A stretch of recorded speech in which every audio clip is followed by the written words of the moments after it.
দক্ষিণ এশিয়ার প্রায় একই বৈশিষ্ট্যের দুটি দেশ, অনেকটা একই ধরনের আন্দোলনের মুখে সরকার পতনের দৃশ্য। তবে তারপর দুটি দেশের দৃশ্যপট যেন দুটি দিকে গেল বেঁকে। একটি দেশে আন্দোলনের প্রধান শক্তি জাতীয় নির্বাচনে প্রায় অস্তিত্বহীন, আর আরেকটিতে সংখ্যাগরিষ্ঠতা পেয়ে নতুন সরকার গঠনের পথে। দর্শক, বলছি বাংলাদেশ এবং নেপালের কথা। দুটি দেশই জেনজিদের নেতৃত্বে আন্দোলনের মুখে সরকার পতন হলেও পরবর্তী সময়ে কেন এতটা ভিন্ন চিত্র তা নিয়ে শুরু হয়েছে নানামুখী বিশ্লেষণ।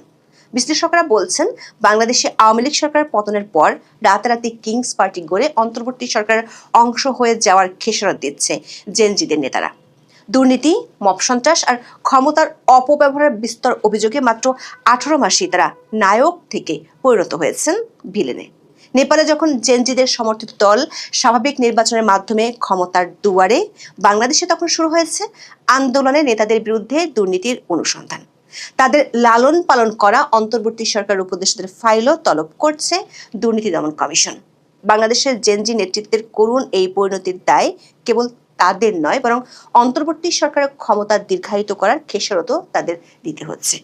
1.5 বছরে প্রধান উপদেষ্টার বিভিন্ন বক্তব্য এবং কর্মকাণ্ডে বাংলাদেশের জুলাই আন্দোলনের উদ্দেশ্য নিয়ে বহু প্রশ্ন উঠেছে। মেটিকুলাস ডিজাইনে আন্দোলন করার দাবি খোদ ডক্টর মোহাম্মদ ইউনূসের কণ্ঠে উচ্চারিত হয়েছিল। এমনকি মানুষ তাকে 50 বছর পর্যন্ত ক্ষমতায় দেখতে চায়, এমন দাবিও তৈরি করেছিল নানামুখী সন্দেহ। নেপালের অন্তর্বর্তী সরকার যেখানে 6 মাসে নির্বাচন দিয়ে বিতর্কহীনভাবে ক্ষমতা ছাড়ছে, সেখানে ইউনূস সরকার 1.5 বছর মসনদে থেকে দেশকে পরিণত করেন মবের রাজ্যে। অবশেষে নানামুখী চাপে একটি বিতর্কিত একতরফা নির্বাচন দিয়ে তিনি বিদায় নিলেও 1.5 বছরের অপশাসনের ক্ষত নিয়ে ভুগছে নতুন সরকার। এমনকি ইউনূসের প্রধান মিত্র জামাতের পক্ষ থেকে নির্বাচনে অনিয়মের অভিযোগ তুলে ঢাকার রাস্তায় হচ্ছে মিছিল। আর কোনো মতে 6 আসনে জয় পেতে জেনজিদের দল এনসিপিকে সওয়ার হতে হয়েছে মুক্তিযুদ্ধে বাংলাদেশের বিরোধিতা করা জামাতের কাঁধে। বিস্তারিত জানতে চলুন যাওয়া যাক বিশ্লেষণে।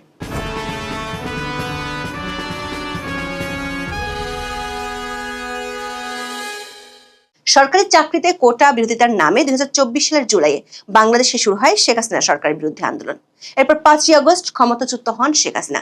সেই থেকে শেখ হাসিনা অবস্থান করছেন ভারতের দিল্লিতে। এর ঠিক প্রায় 1 বছর পর 2025 সালের 9 সেপ্টেম্বর নেপালে জেনজি আন্দোলনে দেশটির সরকারের পতন হয়। পদত্যাগ করেন প্রধানমন্ত্রী কেপি শর্মা ওলি। বাংলাদেশের শেখ হাসিনার পতনের 3 দিন পর 8ই আগস্ট ডক্টর মোহাম্মদ ইউনূসের নেতৃত্বে শপথ নেয় অন্তর্বর্তী সরকার। এই সরকারের শুরুতেই 2 ছাত্র প্রতিনিধি হিসেবে উপদেষ্টা হিসেবে যোগ দেন নাহিদ ইসলাম এবং আসিফ মাহমুদ সজীব ভুঁইয়া। আর মাহফুজ আলম শুরুতে প্রধান উপদেষ্টার বিশেষ সহকারীর দায়িত্ব পেলেও পরে হন পূর্ণ উপদেষ্টা। অর্থাৎ আন্দোলনকারী জেনজিদের সরাসরি অংশগ্রহণী যাত্রা শুরু করে অন্তর্বর্তী সরকার। আর সেখান থেকেই শুরু জেনজি নেতৃত্বের পতন। কয়েকদিনের মধ্যে পরিষ্কার হয়ে ওঠে দেশের মালিক বনে গেছেন জুলাই আন্দোলনকারীরা। আর তারা সরাসরি প্রশ্রয় পেয়েছিলেন ডক্টর মোহাম্মদ ইউনূসের। প্রায় 1.5 মাসের মাথায় নিউ ইয়র্ক সফরে গিয়ে মাহফুজকে জুলাই আন্দোলনের মাস্টার মাইন্ড হিসেবে সবার সামনে তুলে ধরেন ডক্টর মোহাম্মদ ইউনূস। এর কয়েক মাস পর 2025 সালের 28শে ফেব্রুয়ারি কিংস পার্টির তকমা নিয়ে যাত্রা শুরু করে জুলাই আন্দোলনকারীদের দল জাতীয় নাগরিক পার্টি বা এনসিপি। দলের আত্মপ্রকাশের আগে ডক্টর ইউনূস নিজেই সাক্ষাৎকারের দাবি করেন তার উৎসাহে গঠিত হচ্ছে ছাত্রদের দল। এরপর সরকারের সরাসরি দয়া দাক্ষিণে এনসিপির কার্যক্রম পরিচালিত হতে দেখা গেছে। এমনকি সেনা নিরাপত্তায় দেশের বিভিন্ন জায়গায় সভা সমাবেশ করতেও দেখা গেছে। গোপালগঞ্জে সেনাবাহিনীগুলিতে মানুষ খুনও করা হয়েছিল ইউনূস সরকারের আমলে। বিভিন্ন জায়গায় মব সন্ত্রাস সহ থানা থেকে অপরাধীদের ছাড়িয়ে আনার মতো দাপটও দেখাতে শুরু করে কিংস পার্টির নেতারা। আওয়ামী লীগের কার্যক্রম নিষিদ্ধ সহ সরকার ইচ্ছা পূরণের জন্য সাজানো আন্দোলনের কারণে বাড়ে বিতর্ক। সব মিলিয়ে 1.5 বছরে সম্ভাবনার সবটুকু বাতি নিভিয়ে অস্তিত্ব সংকটের মুখে ডক্টর ইউনূসের স্বপ্নের এনসিপি। একতরফা নির্বাচনের আগে মান বাঁচাতে তারা ভিড়ে যায় জামাতের জোটে। অথচ এর কয়েক মাস আগে জামাতকে স্বাধীনতা বিরোধী দল হিসেবে দায়ী করে সমালোচনা মুখর ছিলেন এনসিপির অনেক শীর্ষ নেতা। এর ঠিক বিপরীত চিত্রই দেখা গেছে নেপালে। সেখানে ওলি সরকারের পতনের পর সুশীলা কার্কের নেতৃত্বে গঠন হয় অন্তর্বর্তী সরকার। তবে সেই সরকারে জেনজিদের কোনো প্রতিনিধি রাখা হয়নি। পুরোপুরি একটি নিরপেক্ষ ভূমিকা নিয়ে 6 মাসের মধ্যে নির্বাচনের ঘোষণা দেন সুশীলা। কথিত সংস্কার কিংবা দল নিষিদ্ধের মতো অগণতান্ত্রিক কোনো পথেই হাঁটেনি দেশের অন্তর্বর্তী সরকার। উল্টো ওলির পতন আন্দোলনের সময়কার বিভিন্ন ফৌজদারি অপরাধের বিচারের উদ্যোগ নিয়েছে নেপাল। অন্তর্বর্তী সরকারের কঠোর অবস্থানের কারণে সেখানে দেখা যায়নি মবের ত্রাস। প্রধানমন্ত্রী সুশীলা উল্টো ঘোষণা দেন নেপালকে তিনি কোনোভাবেই বাংলাদেশের পথে হাঁটতে দেবেন না। সরকারের উপর রাজনৈতিক দল ও তরুণ প্রজন্মের চাপের বিরুদ্ধে কঠোর অবস্থান নিতেও দেখা গেছে সুশীলাকে। বিশ্লেষকেরা বলছেন, সরকার পতন ঘটনার পর নেপালের আন্দোলনকারীরা ক্ষমতার অপব্যবহার না করার কারণে তাদের জনপ্রিয়তায় ভাটা পড়েনি।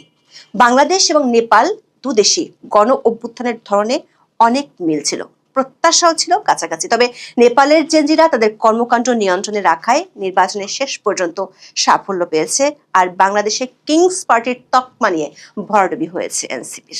নেপালে গত সেপ্টেম্বরে তরুণদের নেতৃত্বে সরকার পতনের পর মূলধারার রাজনীতিতে আবির্ভূত হন ৩৫ বছর বয়সী র্যাপার বালেন্দ্র শাহ। ৬ মাস পর তার দল রাষ্ট্রীয় স্বতন্ত্র পার্টি আরএসপি নির্বাচনে বড় জয়ের প্রান্তে। প্রাথমিক গণনায় অনেকটাই এগিয়ে আছে নেপালি জেনজিদের পছন্দের দলটি। দলের প্রধান বালেন্দ্র ছিলেন কাঠমান্ডুর সাবেক মেয়র। জাতীয় নির্বাচনে তিনি ঝাপা ৫ আসন থেকে বিজয়ী হয়েছেন। এই আসনটি ঐতিহ্যগতভাবে সাবেক প্রধানমন্ত্রী কেপি শর্মা ওলির ঘাঁটি হিসেবে পরিচিত। এবার কমিউনিস্ট পার্টি অফ নেপালের প্রধান ওলি হেরে গেছেন ভোটযুদ্ধে। প্রাথমিক গণনায় দেখা যাচ্ছে ওলির দলের ভূমিদশ পরাজয় হতে যাচ্ছে। হিমালয়ের কোল ঘেঁষা দেশটিতে ১৬৫টি আসনে প্রত্যক্ষ নির্বাচন হচ্ছে। এর মধ্যে মাত্র ৮টিতে এগিয়ে রয়েছে ওলির দল, আর বালেল্যান্ডের আরএসপি এগিয়ে রয়েছে ৮৬টি আসনে। নেপালের সবচেয়ে পুরনো দল গগন থাপার নেপালি কংগ্রেস এগিয়ে রয়েছে ৮টি আসনে, আর সাবেক আরেক প্রধানমন্ত্রী পুষ্পকমল দহাল ওরফে প্রচন্ডের দল এগিয়ে রয়েছে ৭টিতে। নেপালে গত ৩ দশকে communist party of Nepal, Nepali Congress ও নেপালি কমিউনিস্ট পার্টির মধ্যে ক্ষমতার পালাবদল দেখা গেছে। তবে এবার তাতে ছেদ ঘটিয়ে ক্ষমতায় আসছেন তরুণদের সমর্থিত বালেন্দ্র। দল গঠনের মাত্র অল্প দিনের মধ্যেই ক্ষমতায় বসে যাচ্ছে রাষ্ট্রীয় স্বতন্ত্র পার্টি আরএসপি। বালেন্দ্র নির্বাচনী প্রচারের সময়ও বিশাল জনসমাগম দেখা গিয়েছিল। সামাজিক যোগাযোগ মাধ্যম এবং সরাসরি জনসংযোগের মাধ্যমে তিনি পরিবর্তনকামী তরুণ ভোটারদের আকৃষ্ট করতে সক্ষম হয়েছিলেন। অথচ বাংলাদেশে ১.৫ বছরের তালবাহানা ও নাটকীয়তা শেষে একতরফা নির্বাচন করেও জুলাই আন্দোলনকারীদের দলের ভরাডুবি হয়েছে। জামাতের কাঁধে চড়ার পরও মাত্র ৬টি আসনে জয় পায় এনসিপি। এসব আসনে ব্যাপক কারচুপির অভিযোগ তুলছেন প্রতিপক্ষ প্রার্থীরা। ত্রয়োদশ জাতীয় সংসদ নির্বাচনে বিজয়ী প্রার্থীরা হলেন নাহিদ ইসলাম, আক্তার হোসেন, হাসনাত আব্দুল্লাহ, আব্দুল হানান মাসুদ, আব্দুল্লাল আমিন ও আতিকুর রহমান মুজাহিদ। বাংলাদেশে ১২ই ফেব্রুয়ারি নির্বাচনে ২/৩ বেশি সংখ্যাগরিষ্ঠতা পেয়েছে বিএনপি। আওয়ামী লীগকে ভোটের বাইরে রাখার পরেও এনসিপির ভরাডুবি এবং বিএনপির বিপুল জয় প্রমাণ হয়েছে মানুষ এখনো পুরনো নেতৃত্ব এবং দলের উপরে আস্থা রাখছে। এর জন্য ১.৫ বছরে জুলাই আন্দোলনের নেতাদের কর্মকাণ্ড এবং তাদের পৃষ্ঠপোষক ইউনূস সরকারের চরম ব্যর্থতাকে দায়ী করছেন অনেকে। এনসিপির মতো দলের পক্ষে যে দেশের সত্যিকারের পরিবর্তন অসম্ভব তাও প্রমাণ হয়েছে ১.৫ বছরে। এর ঠিক উল্টো চিত্র নেপালে। পুরনো দলগুলোর পরিবর্তে নতুন নেতৃত্বই হয়ে উঠেছে আস্থার প্রতীক। বিশ্লেষকদের মতে নির্বাচনের প্রাথমিক ফল ইঙ্গিত দিচ্ছে সেখানে প্রচলিত রাজনৈতিক দলগুলোর প্রতি জনগণের অসন্তোষ বাড়ছে, আর এ কারণে গণ অভ্যুত্থানে অংশ নেওয়ার শক্তি কি সমর্থন জানিয়েছেন সাধারণ ভোটাররা। দর্শক, গত বছর অক্টোবরে সই হয় জুলাই সনদ। সেদিন ডক্টর মোহাম্মদ ইউনূস বলেছেন, জুলাই সনদের স্বাক্ষরের দিনটি শুধু জাতির জন্য নয়, সারা পৃথিবীর জন্য এটা বড় রকমের উদাহরণ হয়ে থাকবে। বহু জায়গায় এটা পাঠ্যপুস্তকে থাকবে, ক্লাসরুমে আলোচনা হবে, বিভিন্ন দেশের রাজনীতিবিদদের মধ্যে আলোচনা হবে। তারা চেষ্টা করে দেখবে তাদের দেশে এমন কিছু করা সম্ভব কিনা। তবে বাস্তবতা হলো, বিশ্ব তো দূরের কথা, বাংলাদেশি ডক্টর ইউনূসের শাসনামল এখন আতঙ্কের নাম। তিনি যেদিন এই ভাষণ দিয়েছিলেন তার কিছুদিনের মধ্যেই নেপালের প্রধানমন্ত্রী সুশীলা কার্কি পরিষ্কার জানিয়ে দেন তারা নেপালকে বাংলাদেশের মতো হতে দেবেন না। এবার নির্বাচনে দেখা গেল একই চিত্র। বাংলাদেশের যেখানে তরুণদের দলের ভরাডুবি, সেখানে নেপালে উঠছে জেনজিদের বিজয় কীর্তন।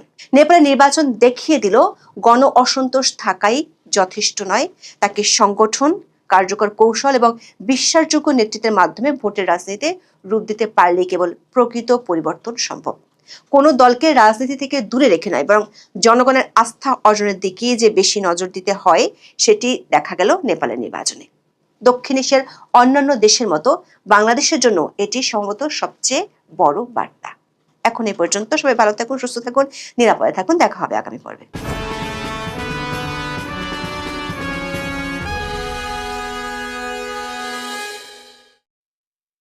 নমস্কার, আমি তরুণ ঘোষ। বাংলাদেশের অর্ধেকের বেশি জনতার দাবি মানে সবসময় আমার লিখে থাকে যে শেখ হাসিনা আমাদের আপা কবে ফিরবেন। আবার ফেরার সঠিক সময় আমি বলতে পারবো না, তবে 6-7 এই দুদিন লন্ডনে একটা বৈঠক আছে। এই বৈঠকে ডেকে পাঠানো হয়েছে আপনাদের পররাষ্ট্রমন্ত্রী, বিএনপি সরকারের পররাষ্ট্রমন্ত্রী খলিলুর রহমানকে। খলিলুর রহমানকে খুব একটা বিশ্বাস করেন না আমাদের তারেক রহমান, কারণ খলিলুর রহমান একেবারে হাটে হাঁড়ি ভেঙে দিয়েছে যে এই যে ইউনূস যে এটা চুক্তিটা করেছে আমেরিকার সঙ্গে, সেই চুক্তি নাকি এনসিপি এবং জামাত জানতো। এই যে 2 নম্বরই করে তার ঘরের কথা হাটে হাঁড়ি ভেঙে দেওয়া, সেটা এখন কেউ ভালোভাবে নিচ্ছে না, কিন্তু তিনি পরিষ্কার জানিয়ে দিয়েছেন এটাই ঘটনা। তো যাই হোক, তাই জন্য তার পেছনে হুমায়ুন বলে একজনকে লাগিয়ে দেওয়া হয়েছে।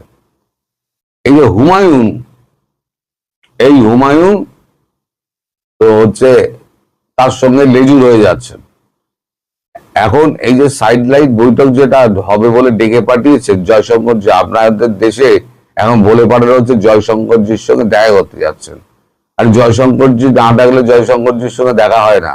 জয়শঙ্করজি যখন খলিলুর দেশে এসেছিলেন তখন জয়শঙ্কর নানান কাজে ব্যস্ত ছিলেন, ওই জন্য জয়শঙ্কর দেখা করতে পারেননি।